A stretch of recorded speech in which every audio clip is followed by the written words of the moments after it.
요한일서 2장 1절 2절 우리 한 목소리로 같이 읽겠습니다. 나의 자녀들아, 내가 이것을 너희에게 쓰면 너희로 죄를 범하지 않게 하려 함이라. 만일 누가 죄를 범하여도 아버지 앞에서 우리에게 대언자가 있으니 곧 의로우신 예수 그리스도시라. 그는 우리 죄를 위한 화목제물이니 우리만 위할 뿐 아니요 온 세상의 죄를 위하심이라. 아멘. 기도드리겠습니다. 살아계신 하나님, 오늘도 은혜 주셔서 감사합니다.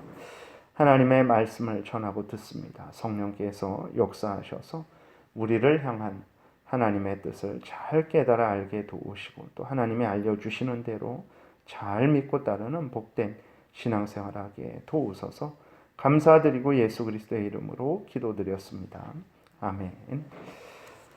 오늘 본문에 보게 되면 이제 사도 요한이 하나님이 죄를 용서해 주시는 것에 대해서 또 2절에 나와 있는 대로 예수 그리스도께서 1절 2절에 나와 있는 대로 예수 그리스도께서 우리를 위해서 하나님 앞에 간구하시고 또 우리를 위해서 화목제물이 되신 이유에 대해서 그것을 이제 알려주는 이유에 대해서 말을 하고 있어요. 그 이유가 무엇이냐 그랬을 때에 바로 죄를 범하지 않게 하려 함이라. 1절에 그렇게 분명하게 기록이 되어 있습니다.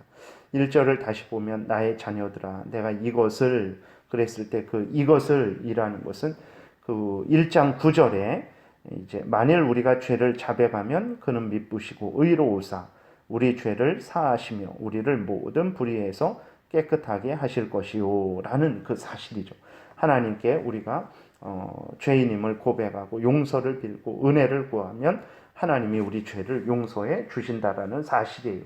이것을 말하면 하나님이 우리 죄를 용서해 주시는 것을 말하면 그 다음에 또 이것이라는 것은 이제 그 1절 후반부와 2절에 나오는 또 내용입니다. 그러니까 그 1절, 2장 1절 중간에 보게 되면 만일 누가 죄를 범하여도 아버지 앞에서 우리에게 대언자가 있으니 곧 의로우신 예수 그리스도시니라. 다시 말해서 우리가 죄를 범했을 때 우리를 위해서 간구하시는 분이 계시다라는 거예요. 우리를 위해서 중보해 주시는 분이 계시다라는 것입니다. 우리를 변호해 주시는 분이 계시다라는 거예요. 그분이 누구냐? 바로 예수 그리스도다라고 말을 하고 있어요. 그래서 2절에 보니까 예수 그리스도는 우리 죄를 위한 화목제물이니 우리만 위할 뿐 아니요 온 세상의 죄를 위하시는 분이다. 이렇게 말씀을 하고 있어요. 그러니까 하나님이 예수 그리스도 안에서 우리의 죄를 용서해 주신다.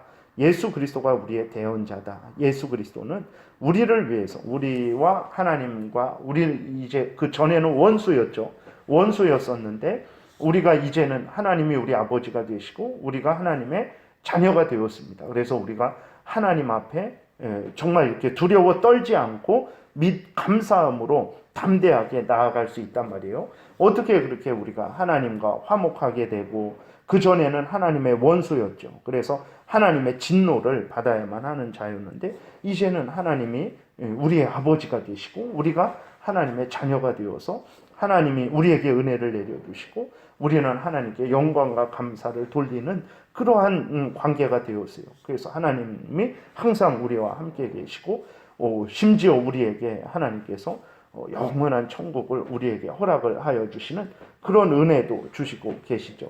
그러면 이런 일이 어떻게 일어났는가? 그랬을 때 하나님이 예수 그리스도가 하나님 앞에 우리와 하나님을 화목하게 하는 속죄 제물이 되어 주셨기 때문에 그렇다라는 것을 이제 우리가 분명히 알아야 되겠습니다. 그래서 예수 그리스도가 화목제물, 하나님과 우리를 화목하게 하는 속죄 제물, 죄를 속하는 죄값으로 드려지는 제물이 되었기 때문에 우리 원수였던 우리가 하나님과 화목하게 되었다라는 것을 우리는 늘 기억을 해야 되겠습니다. 그래서 이러한 사실들을 이제 너희들에게 알려주는 이유가 무엇이냐? 그것은 너희들로 하여금 죄를 범하지 않게 하려고 이런 사실을 알려주는 것이다 라고 이렇게 사도 요한이 말하고 있어요. 그래서 이것을 우리가 분명히 기억을 해야 됩니다.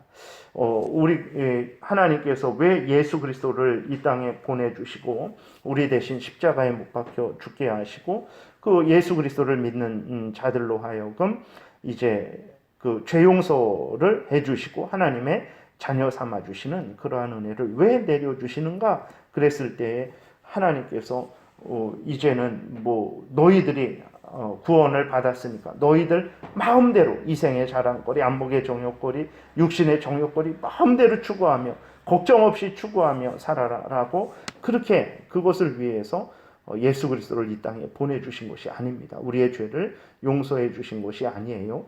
그럼 왜 그러냐? 죄를 범하지 않게 하려고. 다시 말해서 정말 이제는 하나님을 거역하고 하나님의 뜻을 거역하고 하나님의 뜻을 어기고 그러한 삶을 살지 말고 이제는 하나님께로 돌아와서 하나님을 경외하고 하나님의 뜻을 따라서 하나님의 뜻대로 살아가는 인생 살게 하려고 우리를 구원해 주셨다라는 것을 우리가 아주 마음에 깊이 새겨야 되는 것입니다. 고린도후서 5장에서도 말씀하고 있듯이 예수 그리스도께서 우리를 위해서 왜 대신하여 죽으셨냐? 그랬을 때 이제는 너희 자신을 위해서 살지 말고 이제는 너희를 위해서 죽으셨다가 사신 자 예수 그리스도를 위해서 하나님을 위해서 살게 하려고 너희를 대신해서 예수 그리스도가 죽은 것이다 라고 이렇게 말씀을 하고 있는 거예요. 근데 이러한 분명한 하나님의 뜻이 다시는 죄를 범하지 않게 하려 함이라. 그것은 다른 말로 하면은 하나님을 경외하고 그 명령을 따라 살게 하려고 너희들의 죄를 하나님이 용서해 주신다. 예수 그리스도가 너희들을 대신해서 속죄 제물이 화목 제물이 되어 주셔서 하나님과 너희들을 화목하게 하신 것이다. 이것을 알려주시는 그 이유에 대해서 우리가 명확하게 마음에 새기지 않으면 어떻게 합니까? 여전히 죄를 범하는 인생을 살아가요. 그랬을 때 그리스도인들은 저는 남을 때리지도 않았고 남의 것을 훔치지도 않았습니다. 뭐 이렇게 이야기를 하면서 자기는 죄를 범하지 않았다라고 할 수 있는데 물론 잘한 일이죠. 근데 죄라는 것은 그것뿐만이 아니라고 말씀을 드렸어요. 죄라는 게 뭐냐? 소요리문답에서 아주 명확하게 분명하게 말하고 있어요. 하나님의 뜻을 행하는데 부족한 것이고 하나님의 뜻을 어기는 것이 죄입니다. 그러면 우리들이 하나님을 믿는다고 하면서 마음과 뜻과 정성과 목숨을 다해서 하나님을 사랑하지 않으면 그게 죄거든요. 그러니까 우리가 예수 그리스도를 믿고 죄 용서함을 받아서 하나님을 위해서 살아가야 되겠다 그랬을 때 그 하나님을 위해서 살아가는 그 정도는 어느 정도가 돼야 되냐? 하나님은 뭐 한 10% 정도 뭐 이렇게 하면서 내 모든 자유함대로 내가 하고 싶은 일들 90% 하는 그러한 것이 바로 죄라는 것을 우리가 기억을 해야 되는 것입니다. 그러니까 하나님을 향해서 마음과 뜻과 정성과 목숨을 다하지 않는 게 죄란 말이에요.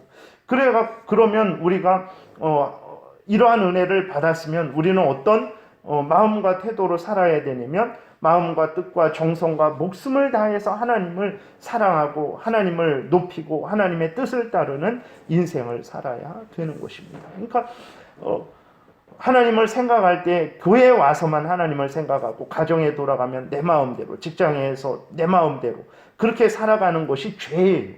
그러면 우리가 24시간 어떻게 하나님을 늘 생각하고 하나님 앞에 항상 24시간 기도할 수도 없는 것이고 24시간 예배 드릴 수도 없잖아요. 그럼 어떻게 해야 되냐? 그랬을 때 항상 하나님을 생각하면서 하나님 앞에서 가정생활하고 하나님 앞에서 직장생활하고 하나님 앞에서 교회 생활하는 이런 마음과 태도로 살아가야지 그것이 이제 죄가 아니라는 것을 우리가 기억을 해야 됩니다. 그러니까 하나님은 교회에 올 때만 생각하고 가정에서는 내 마음대로 직장에서는 내 마음대로 이것도 죄라는 것을 기억해야 됩니다. 내가 남을 때리지 않았고 남의 것을 빼앗지 않았고 훔치지 않았을지라도 내가 하나님은 교회에서만 생각하고 내 직장이나 내 가정이나 다른 곳에서는 내 마음대로 내 뜻대로 살아가면 그것이 죄라는 거예요. 우리는 그래서는 안 되고 하나님이 우리를 그렇게 살라라고 구원해 주신 것이 아니죠. 우리로 하여금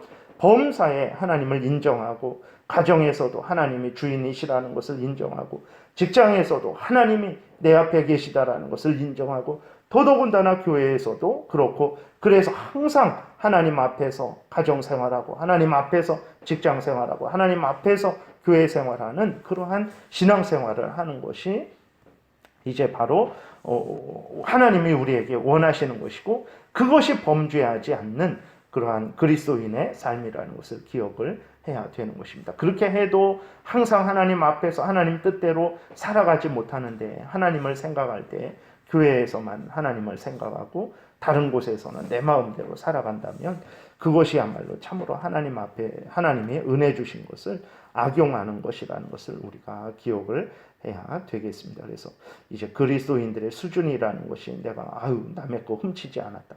남을 때리지 않았다. 그러니까 나는 죄 짓지 않았다. 이 정도에서 머물러서는 안 되고 우리 마음과 뜻과 정성과 목숨을 다해서 하나님을 섬기고 가정에서 어떻게 하나님의 영광을 드러낼까? 하나님의 뜻을 어떻게 실현할까? 내가 직장에서 어떻게 하나님의 영광을 드러내고 하나님의 뜻을 그렇게 실현할까? 내 이웃을 향해서 내가 어떻게 해야 하나님의 은혜를 전하고 또 예수 그리스도를 전하고 내가 그들을 하나님의 뜻대로 잘 섬길 수 있을까라는 그러한 마음 가운데 바탕 가운데 믿음 가운데 모든 삶을 살아가는 정도가 되어야 된다는 것을 우리가 기억해야 됩니다. 그래서 그렇게 생각하지 않고 범사에 하나님을 인정하지 않고 범사에 하나님의 뜻대로 살아가지 않는 그것이 또 죄예요. 그건 아주 진짜 근본적인 죄죠. 그런데 우리들은 그러한 것들은 신경 쓰지 않고 나는 직접적으로 남을 때리지 않고 남의 것을 빼앗지 않았으니까 나는 죄 짓지 않았다. 나는 신앙생활 잘하고 있다라고는 그러한 수준이라면 우리 그리스도인들은 하나님 앞에서 참 하나님이 주시는 은혜를 아직 이렇게 올바로 받지 않는 것이고 올바로 받은 자답게 행하지 않는 것이라는 것을 우리가 기억을 해야 되겠습니다. 그래서 다시 한번 하나님이 왜 우리의 죄를 용서해 주시는가? 왜 예수 그리스도는 우리 대신 십자가에 못 박혀 죽으셨는가? 그리고 지금도 왜 우리를 위해서 하나님 앞에서 우리를 위해서 간구하고 계신가? 우리를 위해서 중보기도 하고 계신가? 그것은 우리로 죄를 범하지 않게 하려고 다른 표현으로 하면 우리로 하여금 이제는 하나님을 경외하고 하나님의 명령을 따라 범사에 어느 곳에 있든지 무엇을 하든지 하나님 앞에서 하나님의 영광을 위해서 사는 인생 살게 하려고 우리를 위해서 우리의 죄를 용서해 주시고 우리 대신 십자가에 못 박혀 죽으셨다라는 것을 분명히 기억해야 되겠습니다. 그래서 우리의 이후의 삶은 진짜 죄를 범하지 않는 삶, 우리 자신을 먼저 위하지 않는 삶, 우리의 이생의 자랑거리, 안목의 정욕거리, 육신의 정욕거리 그것을 추구하는 것이 아니라 이제는 하나님을 위하는 삶, 하나님의 영광을 위하는 삶, 어느 곳에 있든지 무엇을 하든지 먹든지 마시든지 살든지 죽든지 하나님을 위하는 인생을 살아가야 되겠습니다. 이것이 바로 오늘 1절과 2절을 통해서 사도 요한이 우리에게 알려주는 것이죠. 이것이 바로 우리를 향한 하나님의 뜻입니다. 이제는 하나님을 위하는 인생을 사는 참으로 죄를 범하지 않는 그러한 복된 인생 되어야 되겠습니다. 기도드리겠습니다. 살아계신 하나님 아버지 감사를 드립니다. 하나님이 우리에게 죄 용서의 이 복된 은혜를 내려주시는 것, 우리 구주 예수 그리스도께서 우리 대신 십자가에 못 박혀 죽으셔서 우리와 하나님 사이를 화목하게 하시고 하나님의 은혜 속에 우리를 인도하여 주신 이 모든 것들은 하나님을 위하는 인생 살게 하려는 것임을 깨달아 알고 더욱 열심히 마음과 뜻과 정성과 목숨을 다해서 하나님을 위하는 하나님의 말씀을 따라 살아가는 복된 신앙생활하게 도우소서. 예수 그리스도의 이름으로 기도드렸습니다. 아멘.